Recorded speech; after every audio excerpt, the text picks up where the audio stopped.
Hello, world and universe. Welcome to the Trevor Donald Experience. Manifest your truth. And if you're new to the channel, please hit that like and subscribe button. And for all my continued followers, I want to say thank you. And this is an opinion-based video channel where I try to open your eyes and ears up to some of the travails and tribulations that take place throughout our cities, our states, our country, and sometimes around the world. And I got to give you one straight out of a city that's right and near and dear to my heart, Chicago, Illinois, where the Chicago judicial and legal system failed this young woman in a domestic violence situation, which ended up leading to her demise and her death, which was perpetrated by her alleged ex-boyfriend and the father of her youngest child and daughter. So let's get into it. Domestic violence is a real issue, and many women across the country have gone through this for decades, and it still takes place, and it's one of the most troubling situations to be in. Police officers hate going to and are always fearful of going to DV, a domestic violence call, because they don't know how it's going to untangle itself, and it can be very dangerous when you're involved in a domestic situation. It's for police officers and for the individuals that are involved. And this young woman reached out to the legal system in Chicago and Cook County, and they did nothing, and she ended up getting killed in front of her own daughter by the father of her daughter. Here we go. A young mother shot to death. How the system failed her in Chicago. Maria Roque was just 34 years old when she was shot and killed on the steps outside of her West Side Chicago home in front of her 8-year-old daughter. Her daughter and her 14-year-old son both witnessed Roque take her last breath. In the weeks before she was killed, Roque repeatedly took all steps domestic violence victims are told to take.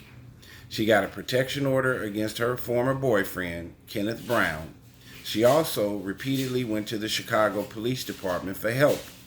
She filed one police report after another and never gave up. But the Cook County, Chicago system failed her. Those who love Roque hope her legacy will be one of change to keep domestic violence victims alive. One of Roque's close friends, Adriana Valdez, tried to help. It wasn't once, it wasn't twice.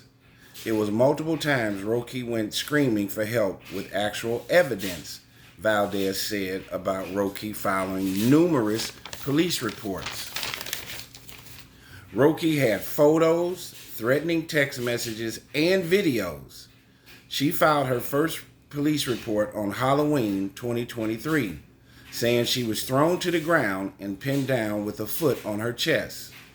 Then on November 8th, Roque filed another one because her car tire was slashed. On November 11th and 12th, Roque reported repeated harassing calls and texts. Then on November 13th, she reported a rock thrown through her front window of her home. What did the police do? They closed one case and suspended all the rest, meaning the cases were kept open but were not being investigated. Maria Roque's twin brother, Andres Roque, saw her struggle to get any help from the police. He said police don't do much. They just say it is what it is. What do we have police for then? Andres Roque said.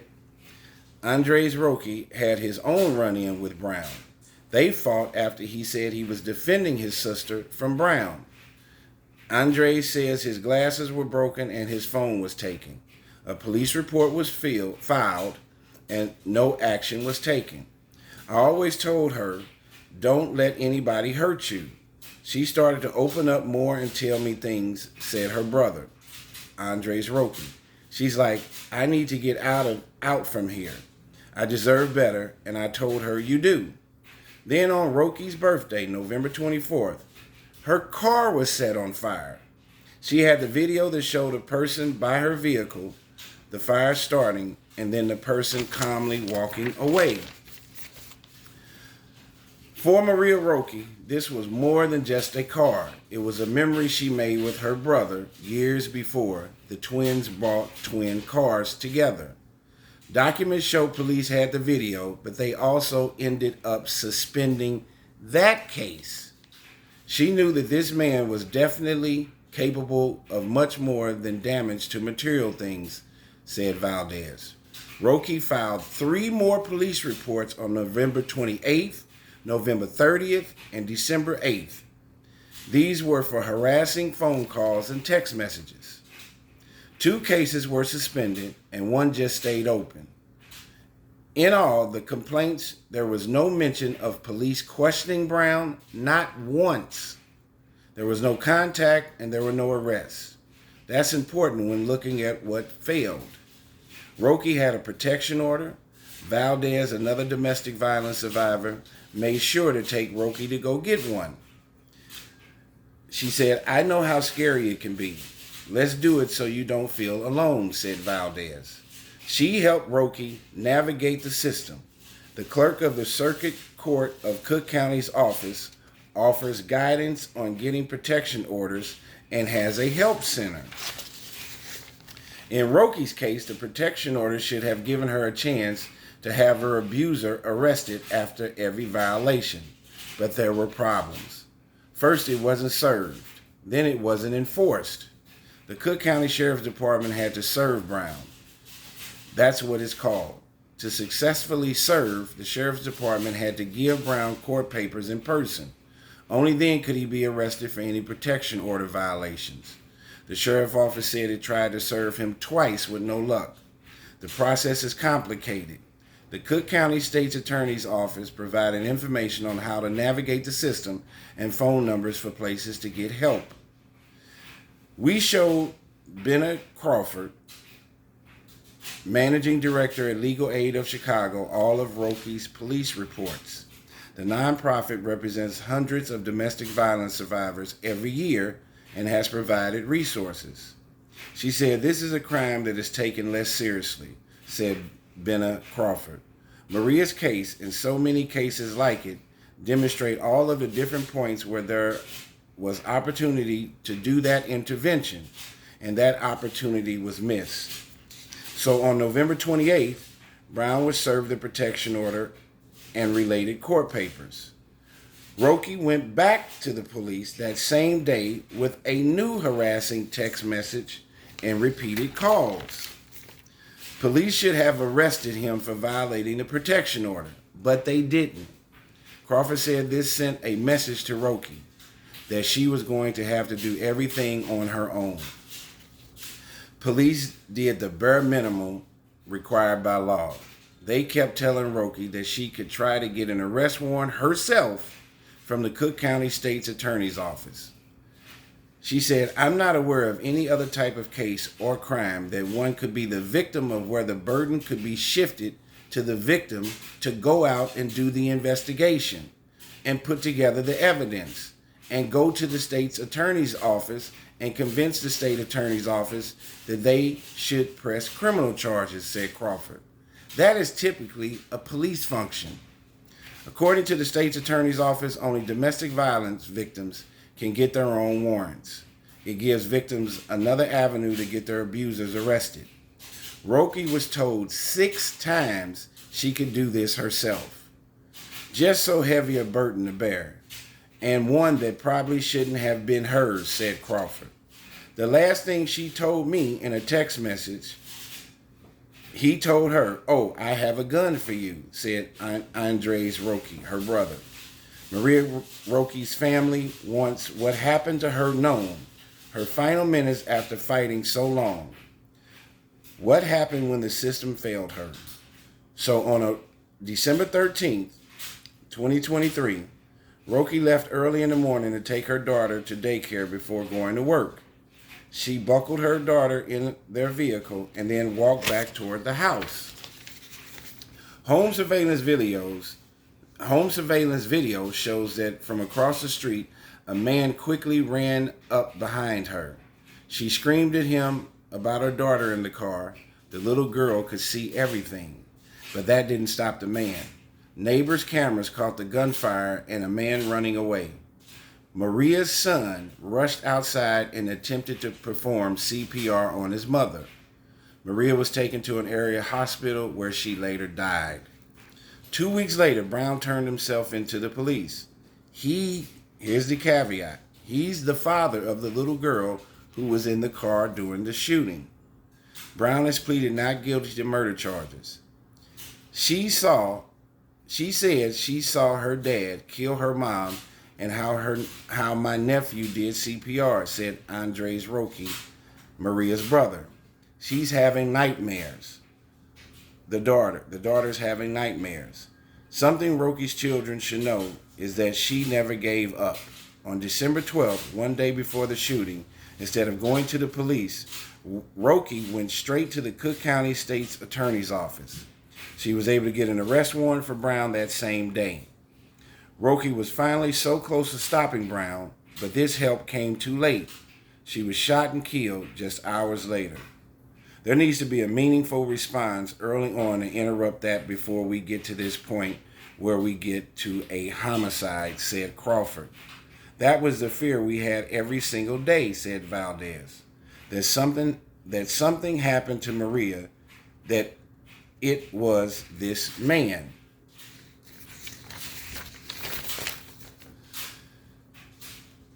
CBS 2 visited Maria's home with her brother, Andres Roque, a few months after she was killed. Everything is still as she left it. Still propped up on her bed, Maria's vision board and how she saw her future. She wanted this year to be a new chapter, and it was too soon that she was gone. Now I feel empty. She was part of my life that was supposed to be forever. The lives of Maria Roque's children also changed forever. Her daughter moved in with a family member, and her son is out of the state with his dad. Maria Roque, now listen to this statistic. Maria Roque is one of about 28,000 people who got protection orders in the last year in Cook County, Chicago alone. 28,000.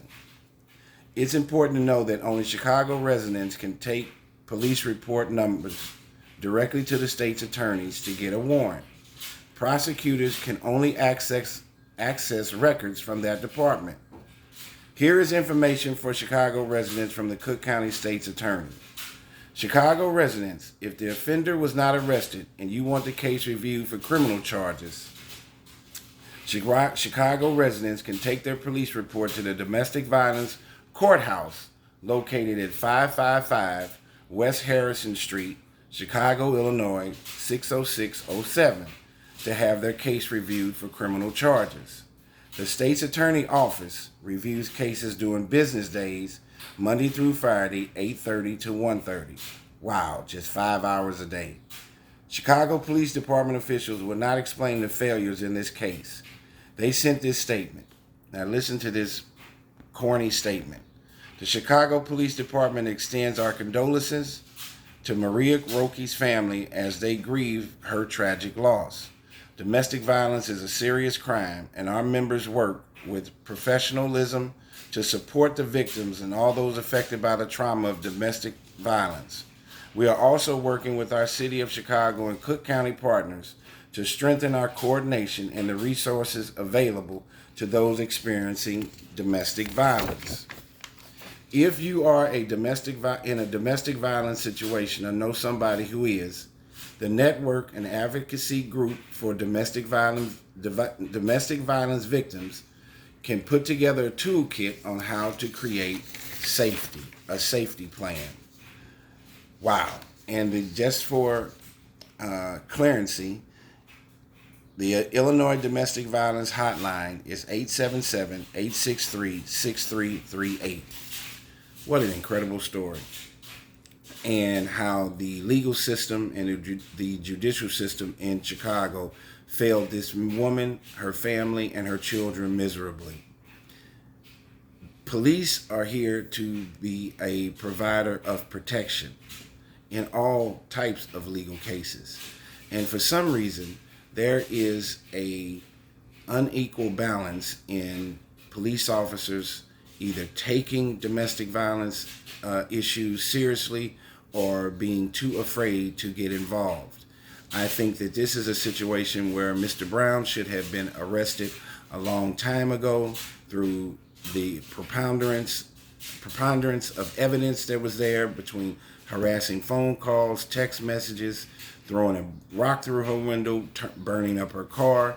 These were all leading signs that he was going to do something diabolical and detrimental to Miss Maria. And that's what the end result was. And the state of Illinois and Cook County alone has a huge issue that is going on with domestic violence when there were 28,000 protection orders ordered and given out in Cook County alone in 1 year. 28,000.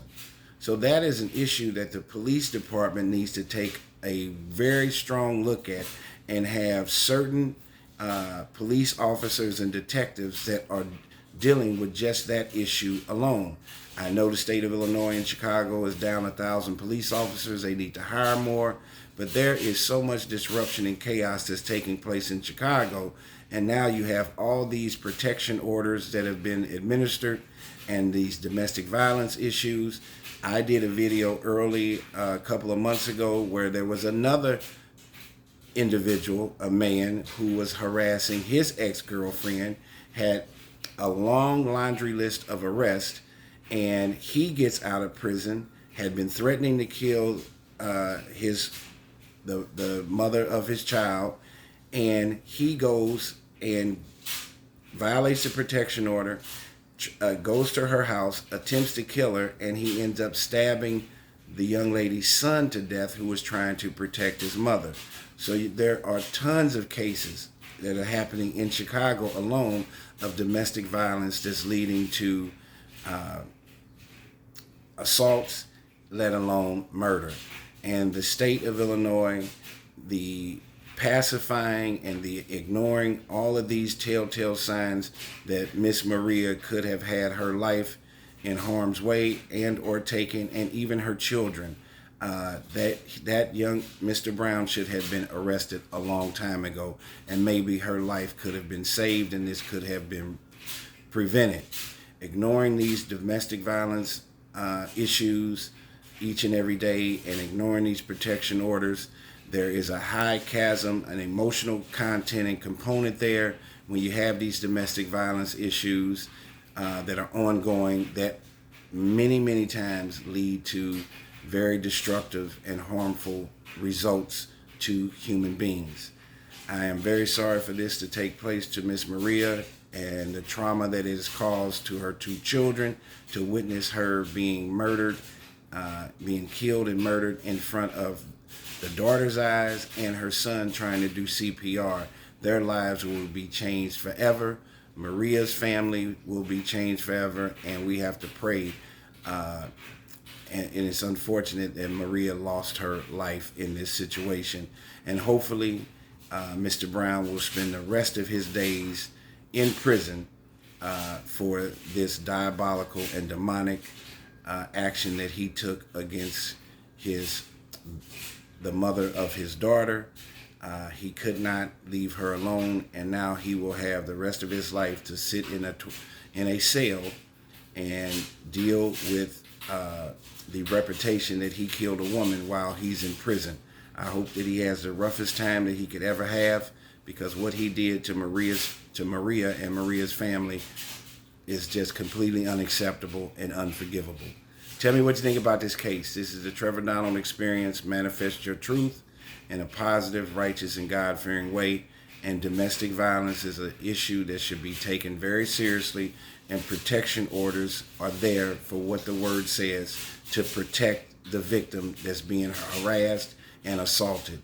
Please get these abusers off the street.